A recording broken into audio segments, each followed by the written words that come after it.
Anyway, we're live. Technically, we should just start talking about WWE to everyone. Yeah, box to box wrestling. It got. If you want to see that, we probably should start going live for more shows. If you guys want to see that, we're gonna do that. But yeah. Let's wait for a couple people more to drop in. If you are already in, drop in a comment. Let us let us know that you are in. Also, Jack, we didn't mention it since no one's in yet. CM Punk return, bro. I can show the camera, right? That's there for a reason. That is there for a reason. And my guy is back. Silver Server, what's up? I mean, it's mad. I thought that they were gonna put it into a storyline, but the fact they just kind of announced it, oh yeah. Oh, Antonio, go. What is it? 3-1 now. It's 3-1. Dude, West Ham. I got them finishing 6th. And when the window finishes and we redo our new top scorer in West Ham Premier League history, Silver Surfer. It's my guy. It's my guy. Yes. Oh, it's a big achievement. I mean, don't get me wrong. West Ham have not been littered with fantastic strikers, but what an achievement! Because James, remember this guy played left back at some point. We got to remember what Mikel Antonio has done for this team. He's kind of a Gareth Bale-esque change. Robert, also, what's up, Robert? I don't know if we've seen you on here before, so what's up? Hey lads, what do you guys think about Adama to Spurs? James, I'm going to let you start on that one. It seems like Nuno's trying to turn Tottenham into Wolves, But again, I love the signing to the point of view. But again, do you not feel okay? There's two things about it. I like the signing because I like Adama Traore, but the Tottenham already have similar Adama Traores. Bergwijn. Let's be honest. Bergwijn is a very talented player. It's one where I don't think Spurs need wingers as much because I feel like they're glittered with wingers. They just signed Brian Gill too. It's like Son can also play out wide, but Adama Traore is a weapon that if you're Harry Kane, that's a beautiful toy to play with because he's amazing. It would say to me that somebody's going. That's all it would say to me. Now, whether that is we need somebody on the right-hand side when Lucas Moura decides to move on, whenever that may be, that would make sense to me. And obviously a replacement for Harry Kane. But again, I'd sooner have that 40 mil in my back pocket to pay for Dusan Vlahovic, right? To pay for, somebody else who you could potentially tempt to your club to try and fill those big boots of Harry Kane. But yeah, I don't mind the fit. Adama knows, Nuno Espirito Santo knows the guy and will be able to get the best out of him. But again, we've seen it countless times. When managers bring their old players along, it doesn't always get the kind of right, feel that you want. Bringing in a certain culture, that's is Adama Traore that guy? I don't know. I'm not so sure. Also, we'll get more to Adama Traore, but guys, let me just introduce you on what the segment is going to be. Don't worry, we'll get into it. We're going to get into it. This is the Premier League live reaction show that we're going to do every single week. We're going to come live, talk about all 10 games, give our opinions on it, also get your reactions to it. And we're going to start off the biggest game of the week, the most talked about game of the week in Nicola has it right here. Lukaku, the beast. And Arsenal played Chelsea on the weekend. And we just got completely ragdolled by Chelsea, losing 2-0 at the Emirates. And it wasn't even close. It wasn't even a 2-0 game. It was more of a 5, 6, 7-0 game. Chelsea were just totally dominant. But, Jack, I just want you to take it away first and just tell me what you think of the game. One of the most obvious things I think we've seen in the history of football was predicting Lukaku to score against Arsenal at the weekend. I'm not kidding. I put money on it. A bunch of my friends put money on it. James, I've checked James's Twitter. James knew that was going to happen too. It's one of the safest signings I think we've ever seen in Lukaku because it's across all competitions, right? That's 25 goals plus. Seriously. And the thing is as well, I still maintain that the best Lukaku we saw was last year and the year before. I stand by that. I don't think he will improve or reach those heights again, but that doesn't stop Lukaku from being a top 5 striker in the world. And that's what Chelsea have. And yeah, Arsenal, I mean, I'll let James kind of go off here in a little bit. But again, I'll repeat some of the things that I've been saying for a long, long time now. I don't see the positives that I saw when he first came in. When he first came in, you could go away from a draw or go away from a loss and go, but did you see that? That's cool. There's something there. We're building to something. James and I, we've had this conversation 100 times. First couple of years of Jurgen Klopp, first couple of years of Pep. Maybe it wasn't beautiful and the level that it is now, but whenever there'd be a draw, whenever there'd be a loss, you'd go away from a game and go, I saw something there. There's a little seedling there that's going to grow into something. That's totally gone with Arteta, totally gone. I see nothing anymore to give me optimism of what Arsenal are doing. And the problem, I think, with the club, it's a complete culture change from top to bottom. And we know that it filters through from ownership, through to the upper management, through to the first team, and then down from there. And that's what's going to happen. It's the exact same thing. Players who don't seem like they really care, in my opinion. Chelsea, the much better team. They have that missing piece of the puzzle, if you want to call it that, with Lukaku. And yeah, the best team won. And again, James, I hate to say this, but I was talking with some friends recently, and I'll be interested to hear your take on this. Apart from probably the standard 5 or 6 teams, I think you'd think, they could get relegated this year. I think Arsenal are in that next 3 teams, in that conversation where you'd go, maybe, if things don't go quite right, Relegations, no. I'm not. No, we're not. We're generally not that bad. There's much better teams. There's teams worse than us there.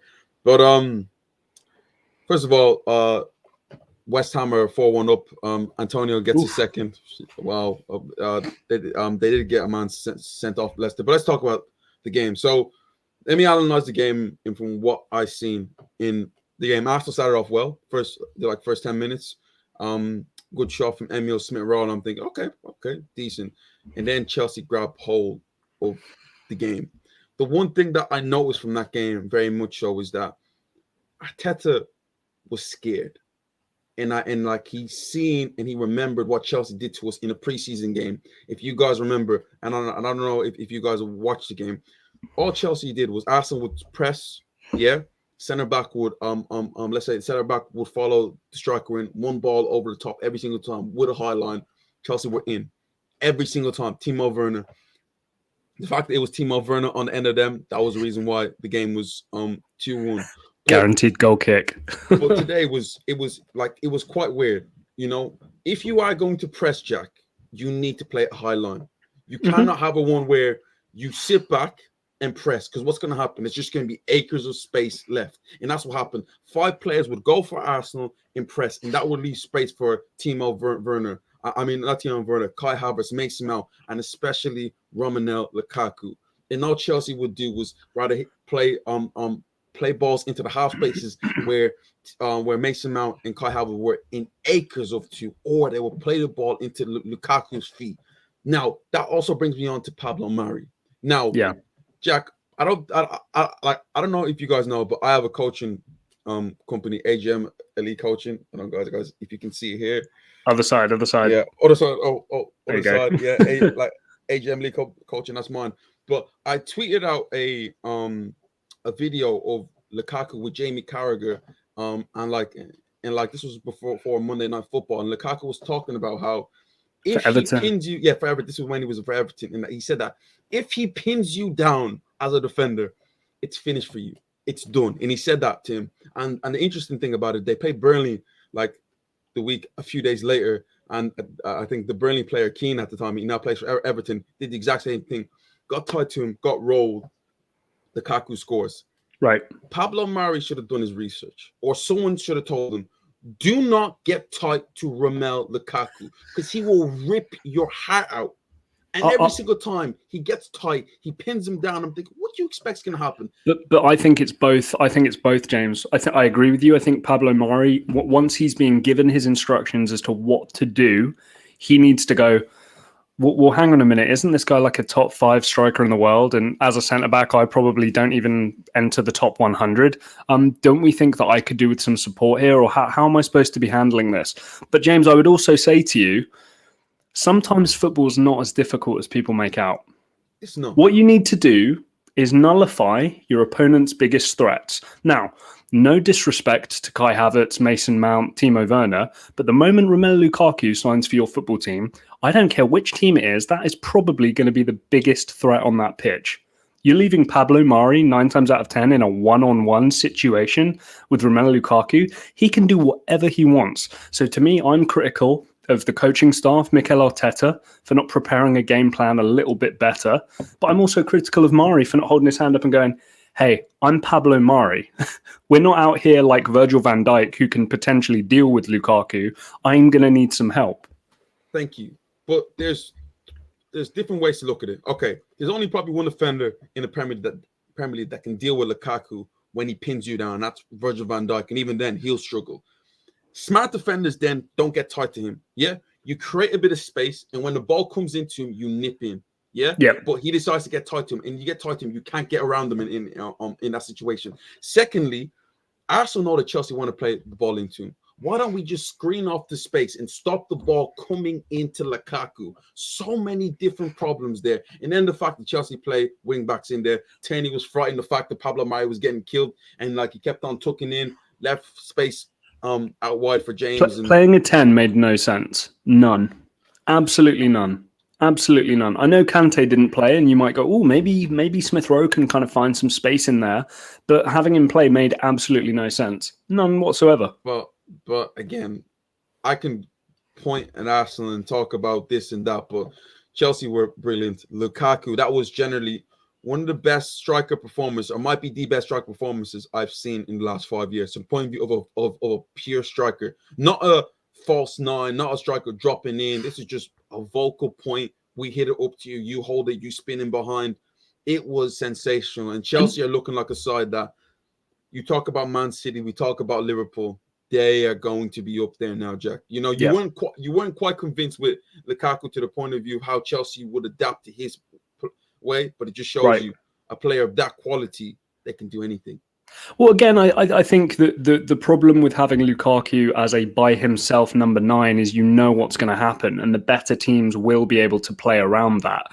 You know, I do look at Ruben Diaz, Aymeric Laporte, John Stones, Harry Maguire, Raphael Varane, Virgil van Dijk, Ibrahima Konate.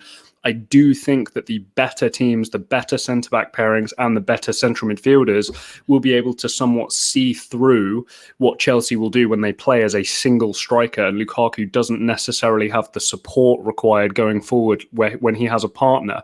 That's why, for me, this team, you know, they played a 3-4-3. Now, to me, that should immediately become a 3-5-2, and Werner should be his partner. That creates chaos for opposition teams. How would you play against Chelsea if they played that kind of formation with those players in those positions? But they're going to be unbelievably dangerous.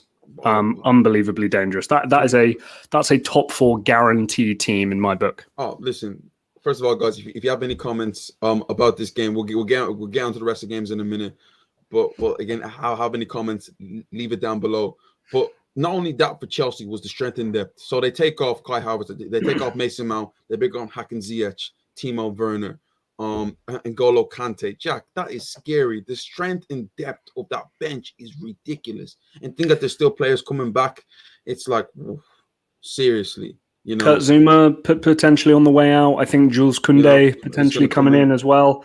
You know, there's a lot going on. I think that, again, you do have to manage the squad effectively. I think that if you're not getting playing time as part of that team, you might potentially get a little cheesed off, depending on the type of personality or player that you have there. But there does seem to be a real team ethos and team effort at Chelsea that players don't mind being on the bench as long as they come on at some point and can contribute to the team's success. And I think that that's going to be the difficult thing to manage. And we've seen it with Tuchel at PSG. He wasn't the best man manager at PSG. So it'll be interesting to see how he does with Chelsea now going forward. But so far, so good, mate. I don't think that there's any egos there, but exactly. Bryson, I honestly don't know how much of what Arteta could have done to stop Lukaku. Arsenal just don't have the players to stop him, especially without Partey. I don't know about that, mate. I really don't. And what I mean is, Lukaku plays up by himself. Okay, what you can do in that situation? Well, first of all, for me, you don't play a 10. You need another man coming a little bit deeper to play either a flat midfield three or somebody properly holding in midfield to screen and cut off. And then the centre-back needs to come in and help you. But Jack, I don't think it's about not playing a 10. You can play 10 in that situation, but your two centre midfielders need to be disciplined enough to stay together. You know what they talk about in a string? If you go, I'm going to screen. If you go, if one press, I screen. It wasn't like that. It would be one goes over there. There were wide overloads, though. That was the problem, because you had the wing back, you had the central midfielder, and you had the winger.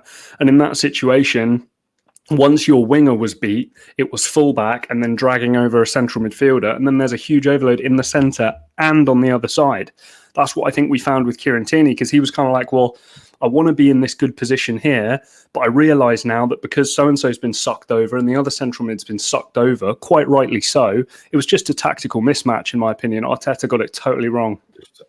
You're right there, Sam. Yeah, Arsenal are done. And we have one here. Arsenal didn't have a proper 11 now. Listen, stop this thing about... I get it. It happens. It's football. How many times have team missed players? It is what it is. You have to get on with it. And you're telling me that the performance is performance based. In fact, we don't have players. Like, come on. I've seen worse teams, put a better performance against much better teams. Well, also, James, perform better. Who did Chelsea have on their bench? And this isn't. I'm not trying to apples to oranges here, but N'Golo Kante didn't start. That to me is arguably Chelsea's most important player. I'd say now Lukaku coming in, he's probably number one. But you've got to say Kante's 2 or 1 in terms of important players. He didn't start, and some of the guys they've brought off the bench, they're not. Then they could arguably be starters as well. Thiago Silva didn't start. It's. But again, I just don't like making excuses. We are where we are, 19th in the table. It's a process. City next week. But let's just leave that. But again, let's move on to talk about Tottenham for all Tottenham fans right now. So Tottenham went to Molineux, where Wolverhampton Wanderers Stadium. I'm not sure what they call it. They won 1-0 with a Dele Alli penalty in the 10th minute. Tottenham 2 for 2 in Premier League games, and to be fair, like you look at the fixtures, and people talk about teams have had easy fixtures there. Those are 2 very, very difficult fixtures, and the fact that they've won both and kept a clean sheet at the same time, like Jack, Tottenham are looking good right now. Tottenham fans, please comment down below. Tell us what you think about the game. Gritty, James, and I think that's what Nuno's done. I mean, I think this was the problem with Jose and some of his predecessors as well, and that's not to overly criticize what Maurizio Pochettino did there. And I know that we could argue that that's exactly what Jose does. People make them gritty. It's like, well, no, because not if you want to fight for that manager. And we saw the defensive performance from Spurs at points last year was an absolute embarrassment. Nuno has made them hard to beat again. He's made them hard working. And these were the kind of principles that made Spurs good under Maurizio Pochettino. I'm sure that we'll get into some more tactical development, some more flair, some more proper football, some more possession-based football. But I think what we've generally seen is a team that's becoming hard to beat. And James, again, going back to the theme of this weekend, sometimes football isn't difficult. If you score a goal and then don't concede a goal, you win a game. Sometimes it's very, very easy. Dele Alli, I know it was only a penalty, but it's going to do wonders for his confidence. And, James, keep in mind, there were points with him where we were thinking just superstardom, and obviously he's fallen off a cliff. So I think he's looking to rediscover some form. But I think the main one, the most important one, I know he came on as a sub, but both these games largely without Harry Kane, without the top goal scorer, without the top assist getter. So very impressive so far. I wouldn't say gritty. The fact that if you go back to last season, Tottenham were top of the league in November. I don't think it makes that much of a difference. They are, to me, still playing very similar to what they did with Jose Mourinho. But and I know that there will be a time when the attack's going to run out, and like we're going to be asking questions. Where is the attacking ability? Where's Harry Kane? Ability? Because Jack, let's really break it down. Today. Wolves had 25 shots. Now, I don't know where the shots came from, and probably weren't in important positions. But from what I've seen of the game, they were dominated, and I thought that they were lucky to even get a draw. No, I mean, they were very lucky to get a win. But the fact that that Wolves didn't even get a draw, they were really, really unlucky in that situation. Because a player like Adama Traore, the amount of times he went through on goal, he's missing chances. It wasn't like Tottenham were outstanding. But the only thing I'd say, fortunate. The only thing I'd say though, mate, is remember when the goal was scored. Right, this was not they scored in the 75th minute and Wolves dominated the game and Spurs got lucky. Spurs scored in the 9th or 10th minute, I seem to remember. So what that does, especially away from home, if you're the away team and you've got a 1-goal lead early on in the game, you and I both know how that's going to impact the game. You're immediately going to settle back. And James, another thing I'd say as well, just purely from a standpoint of you can take all the shots you want. They took 25 shots, 6 were on target. Spurs took 8 shots. They had the same number of shots on target. So, my opinion, take as many shots as... That to me sounds like a Jose Mourinho team there. But again, but we saw at the end of last year that it wasn't working. With Nuno, for whatever reason, I just think generally defensive discipline, defensive shape, it's now working for them. I would have expected, if that were 0-0, I think we'd see a totally different stat line. It was purely because they went up early. Oh, yeah, but like that's the same thing with Jose Mourinho. It came to the end that the fact that Tottenham lost a lot of games from winning positions, But at this moment in time, it's working. It's that to me, it looks good. But let's see what happens when, let's say, the time gets a bit squeaky for them. But it's 2 for 2. But I'm not going to jump out and say it's different because it's the exact same thing I've seen under Jose Mourinho. Let's get into a few comments right now. I know Bryson is chomping at the bit right now. Go on, Jack. Bryson, we got dominated but didn't give away many good chances. Yep, exactly. Got lucky with a rare attack, but if we want to push for top 4, we need to do much, much better. Yeah, look, I agree with you. I totally agree with you.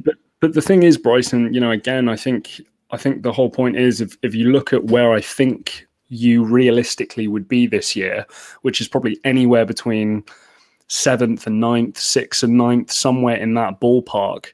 2 wins from 2 against Man City and away at Wolves. Things are going pretty well. I don't think you can be overly critical of the style of play just yet while the results are going well.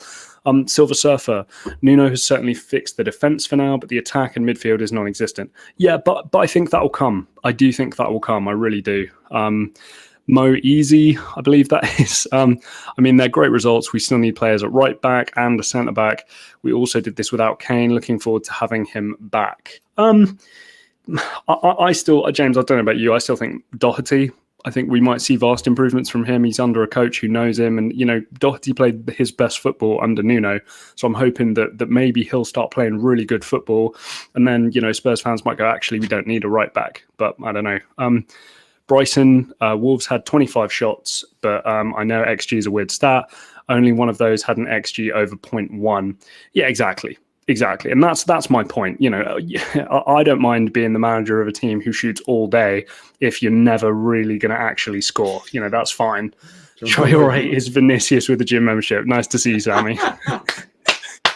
That's the comment of the day. That's the comment of the day, man. Stu Mack, Sevilla top, Coco Lamella playing in a fluid team for a change. What a waste at Spurs. Jose equally fluid too. Good to see. Free of Tottenham and the egotistical losers. Wow. Damning from Stu. I'm going to second that one, but let's move on. Bryson, to try and make sense of that XG stat, historically the shots Wolves had taken from the situations they were in, the only one that had more than a 10% chance of being scored. Yeah. We're aware of that one. Okay. Silver Surfer, Wolves got tired later in the second half, unlike Nuno's Spurs. Well, yeah, again, what were one of the staples of those successful Pochettino Spurs teams? Having the fittest team in the league. Now, I know Leeds are going to probably beat you on that one, but I think being the second fittest team in the league is not a bad shout.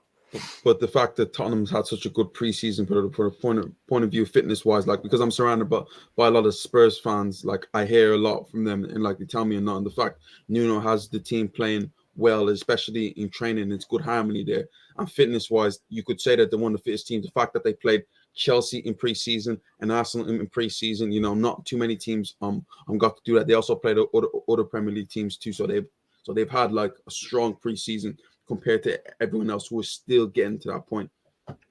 Vinicius scored a brilliant goal this weekend. Adama missed a one-on-one. What's happened to my boy Ndombele? Well, I think that's one for the chat. I thought hopefully the chat will be able to answer that for you. Yeah, Sammy. Guys, explain what's going on with the Ndombele thing, and we might get to it at the end. Also, Vinicius was on fire. Goodness gracious me, Sammy's gonna love that. Last comment and then we're going to mention. can we talk about Ben White and the fact his distribution? He isn't a defender, coward and shanked clearance and ducked a header. It's like Millwall and Preston all over again. I think you're opening a bit of a can of worms potentially talking about that, because we could go on talking about that for a long time. But we can go on about that. But one thing about this Ben White thing is that all I hear about is playing out from the back. I don't hear enough about his defending, and that's the worrying thing for me. It's like you spend 50 million on a player, all you hear about is playing out from the back. But a lot of guys can do that too. In 2021, there's a lot of centre backs. Before it was only Rio, David Luiz, and now it's like I don't know. But let's move on. Let's talk about Manchester United versus Southampton. Game finished 1-1. Jack, how were you feeling about that game? I think Man United were marginally the better team, and I think that's kind of reflective of the result.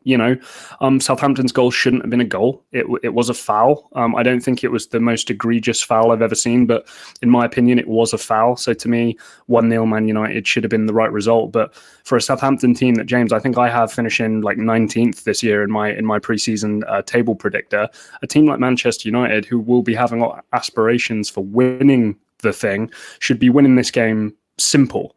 Very, very simple.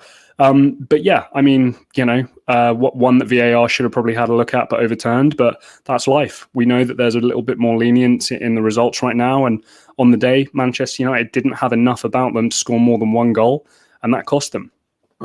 Indeed, indeed. But when I look at the whole game, Man United go a goal down, and second half, as they always seem to do, they just seem to wake up and they get the goal. Paul Pogba just seemed to a 15-minute spell, just flicks with him and playing well. He sets up the goal, and then there's one moment where he gets it, drops his shoulder, opens up a bit of space, and then smashes it across. It just goes wide, and you're thinking like, ooh, Man United have them. Mason Greenwood misses a chance, and you're thinking they're gonna get them. They're in my accumulator. I thought they were gonna get them, but by the end of the game, Southampton must be thinking, damn, we should have won the game, because the fact that Armstrong had that amazing opportunity at the end to win the game from them, Southampton would be kicking themselves. In fair play to them, they rallied big time, because as soon as that goal goes in from Mason Greenwood, I thought that they're going to be in trouble here. And the fact that they stayed together, they stayed with it, and probably should have nicked it at the end, even there was a corner in there that they should have got to like Man United. They got very fortunate, and I get it. They were happy from what happened last week, but it doesn't feel that much different from me with Man United at this moment of time. I will say that Rafael Varane is still not starting, right? He's still getting accustomed to being where he is. And, James, again, the entire starting front three is missing as we speak still. I know Sancho came on as a sub, but we have to remember Sancho didn't start, Cavani didn't start, Rashford didn't start. That would be the starting front three. Okay, the goal shouldn't have stood, and there were a couple of other kind of ropey decisions in there as well. But again, I looked at the, I think they showed it prior to the game, the Manchester United appearances. Man United dominate Southampton at home. Away from home, though, lots of draws and lots of wins by one goal. So I think, to be honest with you, it was actually kind of a result I was expecting. And, the one thing I think we can't forget, Manchester United just equaled the away record for undefeated. I think they just equaled it with Arsenal's away record of 27, and with the way they played last year with the away form, going into this year with the away form, and obviously having fans back at Old Trafford, which is going to be a huge difference for their home form. That's the only reason at this point that I'd pick them to win the to win the league. Still feel okay about that. Again, if you can pick up at least a draw in all your away games, you're doing something right. But against a team like Southampton, James, they should have won that game. Yeah, listen, especially the way Southampton is right now. But let's just get into a few comments from Man United. Greenwood is a talent, though, so refreshing, such a humble lad. Yeah, totally agree with you. This is the most naturally gifted finisher I think I've seen in...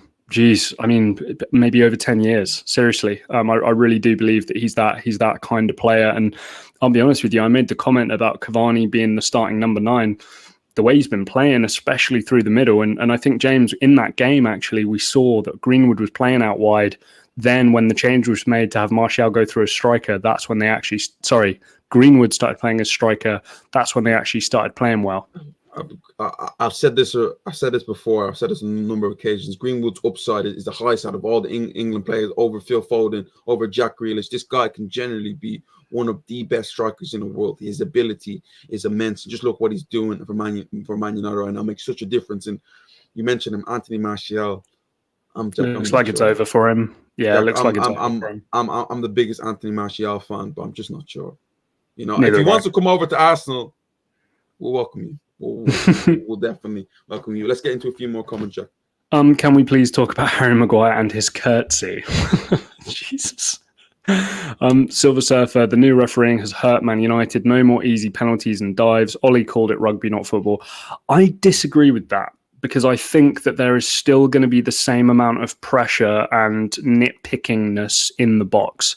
I think that it will hurt Man United from a standpoint of free kicks. I agree with that. But penalties, I still think we're going to have a lot of VAR checks and a lot of contact. Therefore, it's a penalty. I would still expect Man United to lead the penalties won statistic on the end of the season. Well, 2 games, no penalties yet, so they might be on the chain. But let's now move on to their noisy neighbours, Man City, and their 5-0 win against Norwich. And Man City are finally off the mark. 5 straight goals after losing to Tottenham. Jack, is that a statement, or you'd be like, it's Norwich? It's Norwich. And, let's be honest, Man City are I think you would have to say, generally speaking, across the board, apart from maybe the striker position, this is the best team in the league.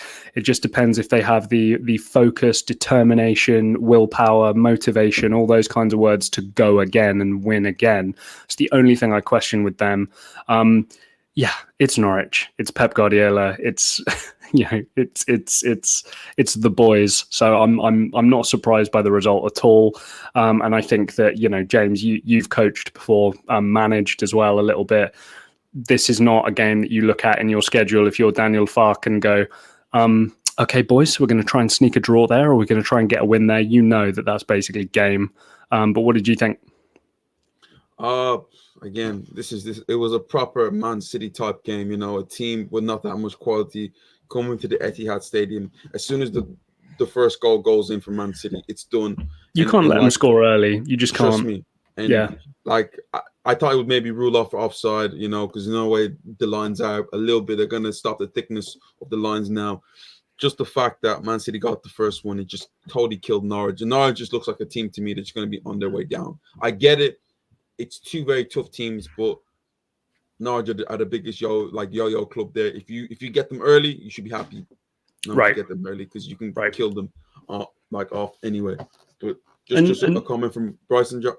Bryson's sad that 5-0 is just a routine win, but it really was fully expected. Yeah, no, I agree with you. And again, this is part of the reason why, some of the balance of competition in soccer, in pro football does bother me. Because, what happens is when we see the very, very bottom teams against the very, very top teams, we know that largely speaking, there is no chance. And unfortunately, it was Norwich's decision to get rid of Emi Buendia.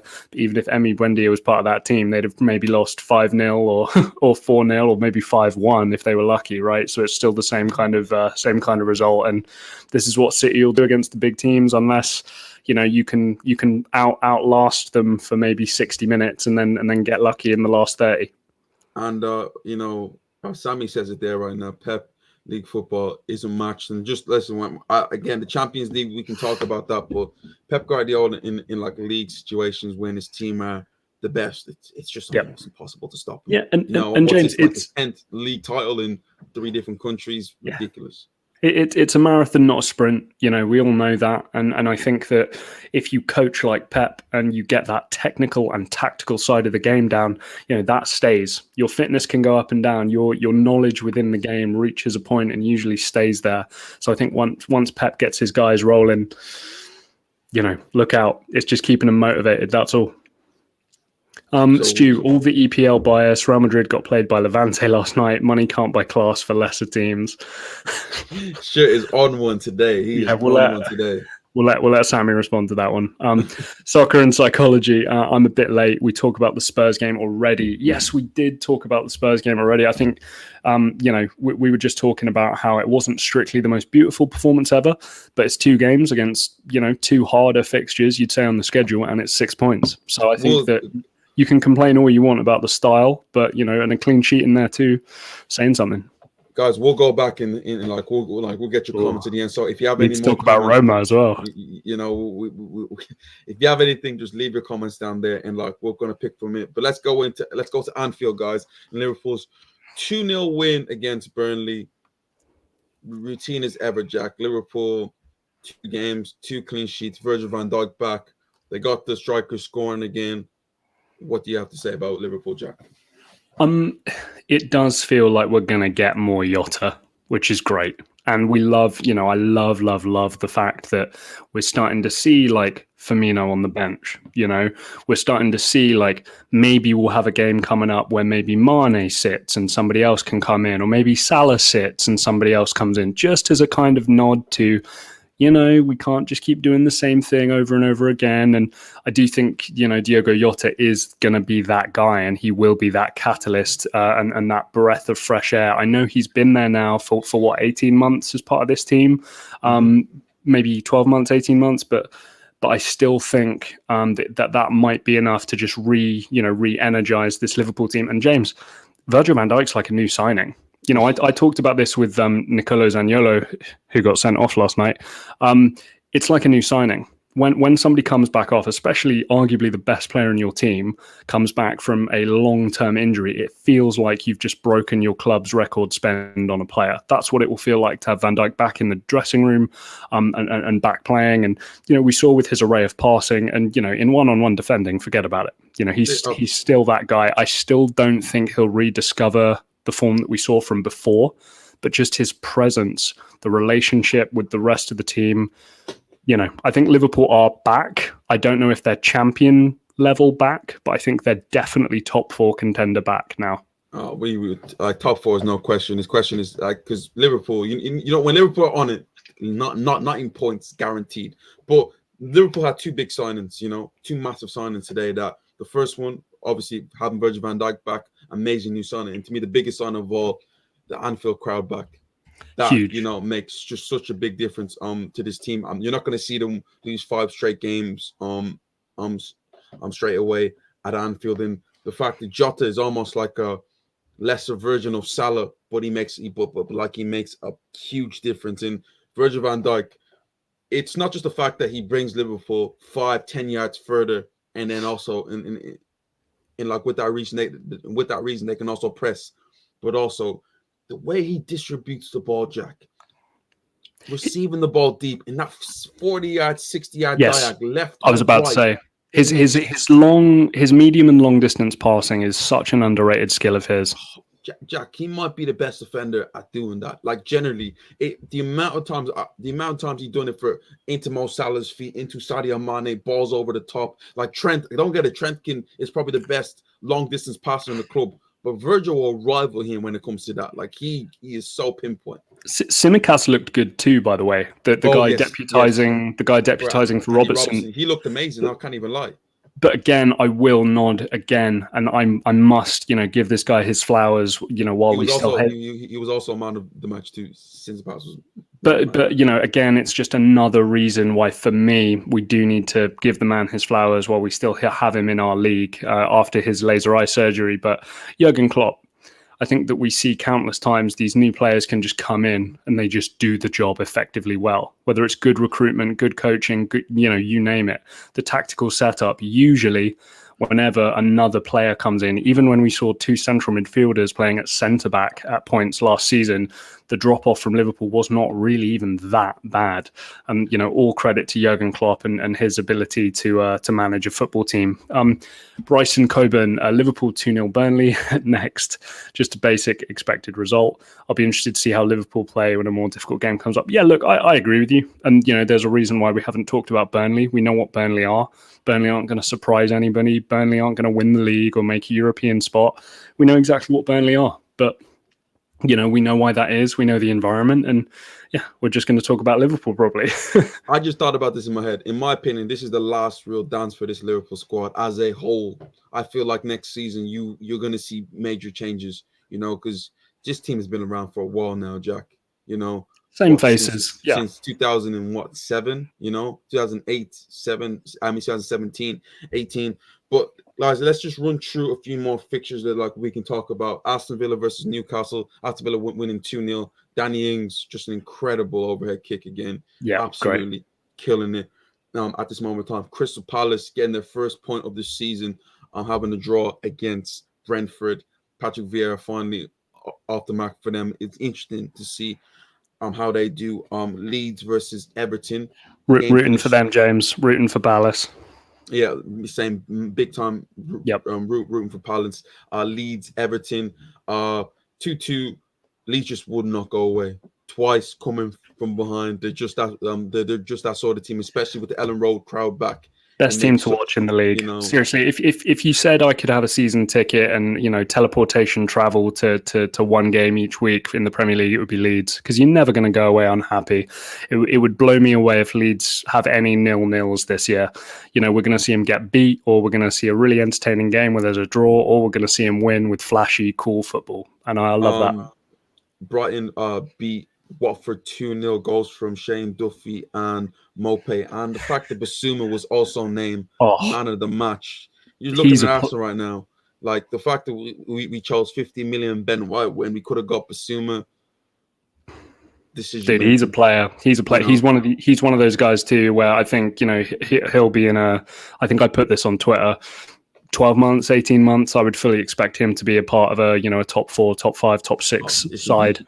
He's definitely at that level. And then today, literally just came in, West Ham beating Leicester 4-1. I think Leicester had a man sent off. Yeah, Perez. It was a red card. It was a red card.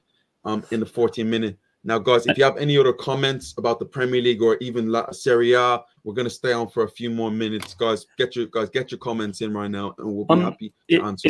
It was a red card, by the way. Yeah. It was a red card. Like, Perez knew what he was doing. And James, what was interesting, they put it on the big screen at West Ham. I didn't know they'd started doing that. So they put the replay on the big screen for all the fans to see. And Perez did this kind of potential leg breaker type challenge, nearly breaking. I want to say it was Fornal's leg. And you can hear the whole stadium. I know they're West Ham fans and they want to do that reaction for their own player, but it was bad. It was like ooh, and Perez got sent walking. I don't know if he meant to do it, but it's a dangerous challenge. Soccer and psychology. I brought up the Salah is overrated argument with a few friends who are Liverpool fans, not the most open-minded bunch. Also, no one addresses the inefficiency aspect. They redirect to other topics. Yeah, look. James and I have talked about this a number of different times. The bottom line for Mo Salah is a very good return on goals, and good results, generally speaking. But yes, there is an inefficiency aspect there. And to me, there are a lot of kind of breadcrumbs and connecting the dots that you can do where Mo Salah really isn't that guy. Like, I'll just give you an example. I think that if we did a top 10, top 20 players in the Premier League list, I don't know how high Mo Salah is going to be on there. But you'd look at some of his stats and his returns and all this kind of stuff, and you'd wonder, why is he not higher? And it's like, well, because he's a benefactor of the system. He's a benefactor of X, Y, and Z. And we would rank him probably lower than some of the other players that we might put on a top 20 Premier League players list, purely because the eye test and also looking at, like you say, efficiency is one of the most important things in the game. So, look, speaking with Liverpool fans about calling Mo Salah overrated, it's probably not the smartest thing to do. It's probably like talking to James about calling Henry overrated. Like, you don't want to get into that argument. No, you don't want to get into. He's the goal, so don't play with me with that. But remember, like, obviously, the point is you're not being harsh against the player. It's the perception of the player from everybody else. It's the people with the wrong perception who you want to be quarreling with, not the player himself. Because Mo Salah is a great player. Don't get it twisted. If you say he's overrated, again, you can bring up your arguments, but I just look at what Mo Salah is doing. Is he, to me, on face better than Eden Hazard from what I've seen? No. But exactly. There you go. But it's a great example, though. It's a great example. But I just can't look at them numbers and like turn a blind eye to it. You can't be scoring nearly 40-odd goals, 30-odd goals a season, and me having to say you're overrated. Because it's not just that. Consistency is a big thing. And Eden Hazard isn't as consistent as Mo Salah. Mo Salah, since he's joined Liverpool, season after season, 25, 30, 40 goals plus every season. And you didn't get that from Eden Hazard when he was at Chelsea. If you want to say who was the better football player, without a doubt, I would say Eden Hazard. Eden Hazard was special.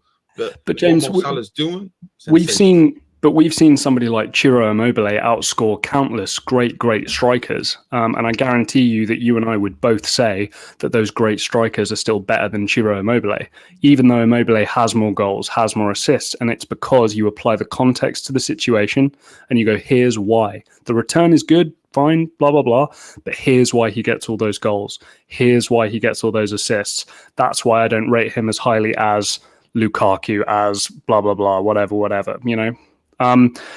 So Sammy, Roma I want to get to some of these Roma comments because I want to talk about my guys for a little bit here. So what do we have? Jose title push is underway from Stu. I'm not so sure about that, mate, but I will tell you that Roma.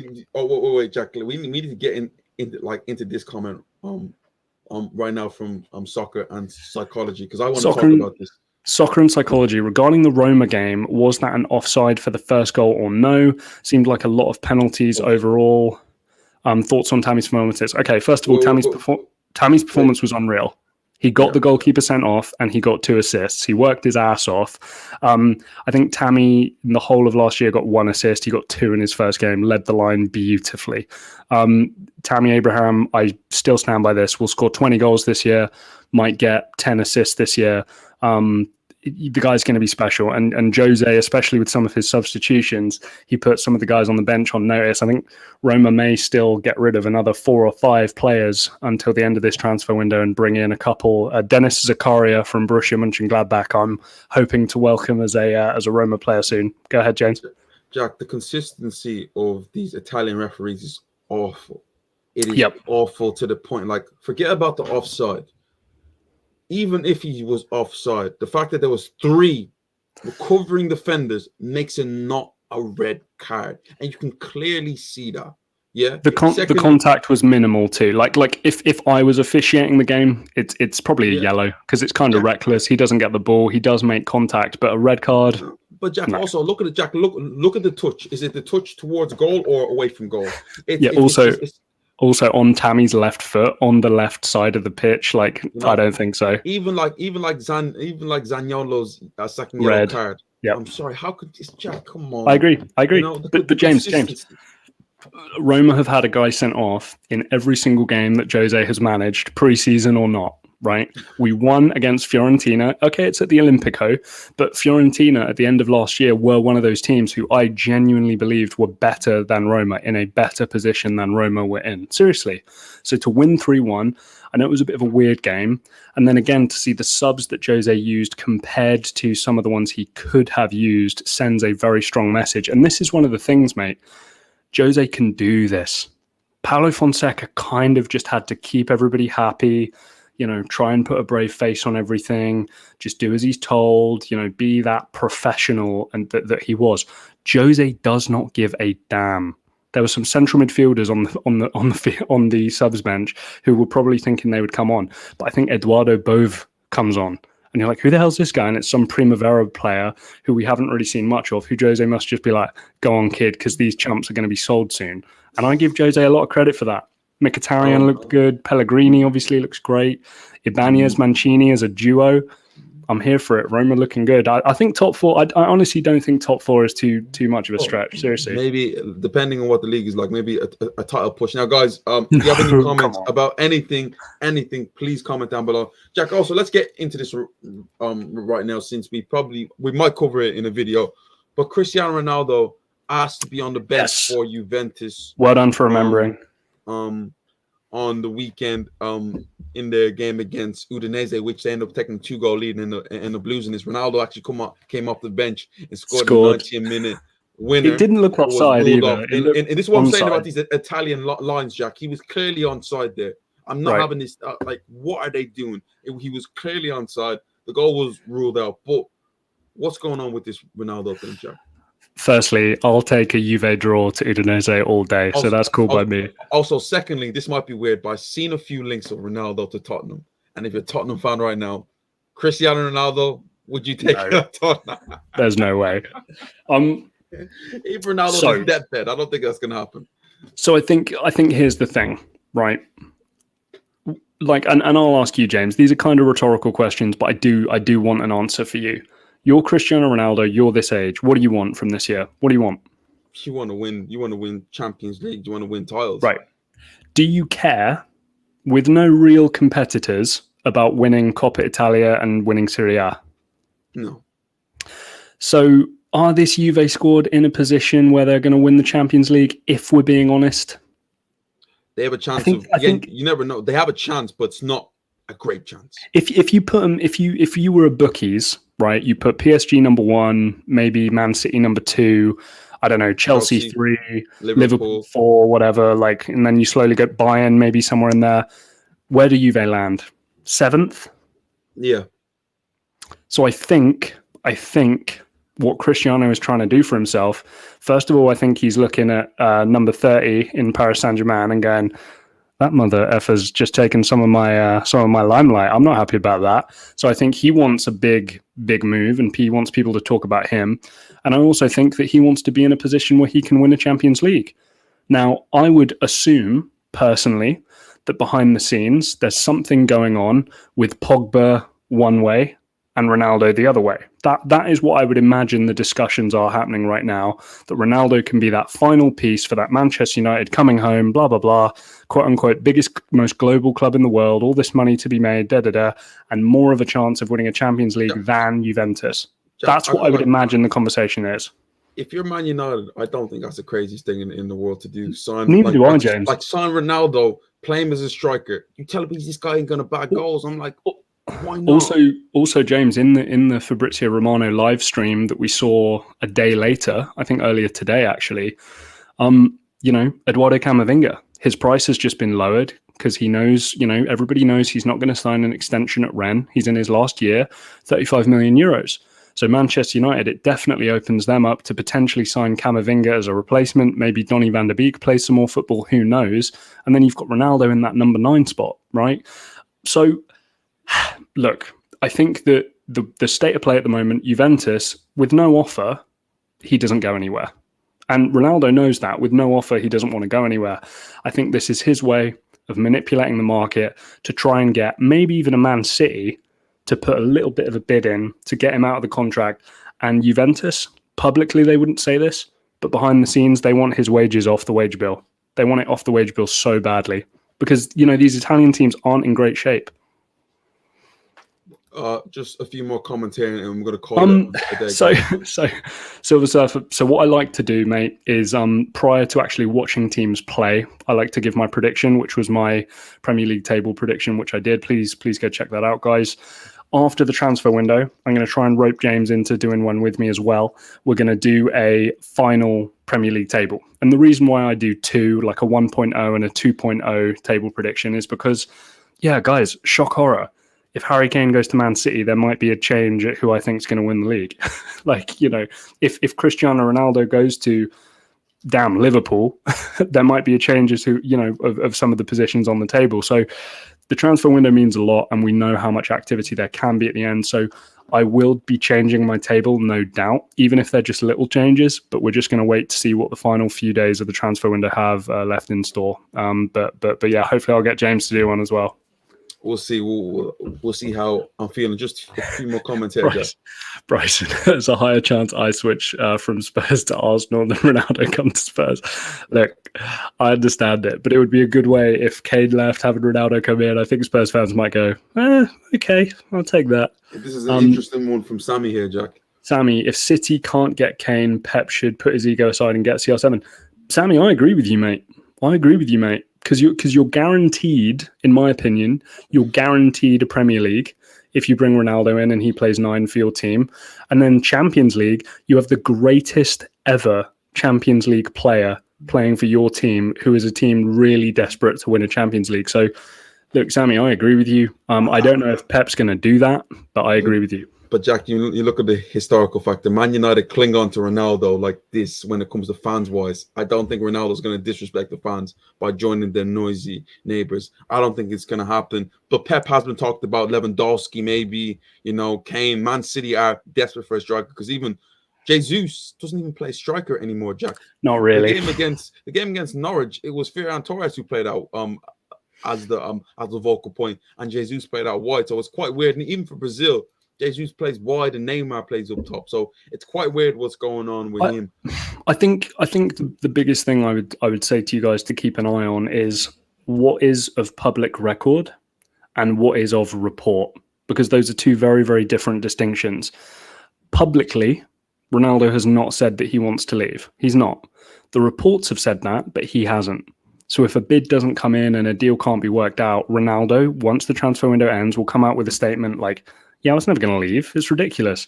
But privately, it's a different thing. It's a totally different thing. That's why when players do say stuff publicly, they're doing it for a reason. They want their position on a certain topic to be known publicly. The Kane interview with Gary Neville was so damning.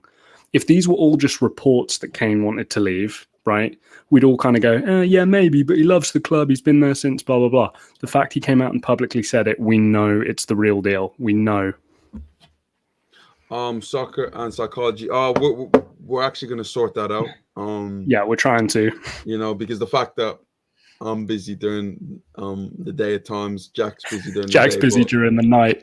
Jack's busy. Listen, so we're trying to just get the right balance between what time we can actually do it. But again, if you can do it a lot earlier, like even let's say 10 a.m., we will actually do it. And if you guys are desperate to see it, we'll definitely do something. We're hoping for about 2 uploads, maybe 3 uploads a week, guys. I think is a fair thing to say on a weekly basis. We're definitely going to go live on I would say a Monday or a Tuesday. I think those are going to be kind of big days for us in terms of going live. And then throughout the week as well, expect something from James, expect something from me, either us together or just us kind of by ourselves working on our own little videos to put out. I would say is going to be the main thing. But yeah, just to kind of put a lid on the whole Ronaldo situation, I cannot see a club moving moving the heavens or whatever the expression is to try and bring Cristiano Ronaldo to a club. It's a monumental deal. So I would expect him to stay at Juve, and then once the transfer window, quote unquote, slams shut, he'll come out publicly and say, "Yeah, I never wanted to leave Juve." That would be my prediction. Just a few more comments from Bryson, and then we're going to end the whole live. Yeah. Bryson, I can't wait to come on here next week and rant about Spurs lost to Watford after 2 1-0 wins versus Wolves and City. Hey man, we'll be here. We'll be here for you. Listen, we'll be here. But Tottenham, look, listen, they're looking nice. But guys, we're gonna call it a day right now. Appreciate everyone for coming out. We're actually gonna do another video right now with Jack. So just wait for that. It's gonna be about Arsenal. But thank you guys for commenting on the video today, sharing your opinions. Really appreciate that. We're going to come with this every single week, reacting to the week's on Premier League fixtures. And if you want us to do a whole one on Europe, we might even do that too. Serie A, La Liga, whatever, you guys. Just let us know. Comment down. Send us messages. Let us know what you guys want to see. Thanks for watching. This is Box to Box Football. And guys, we're going to see you in the next live. Thank you, guys. See you later, chat.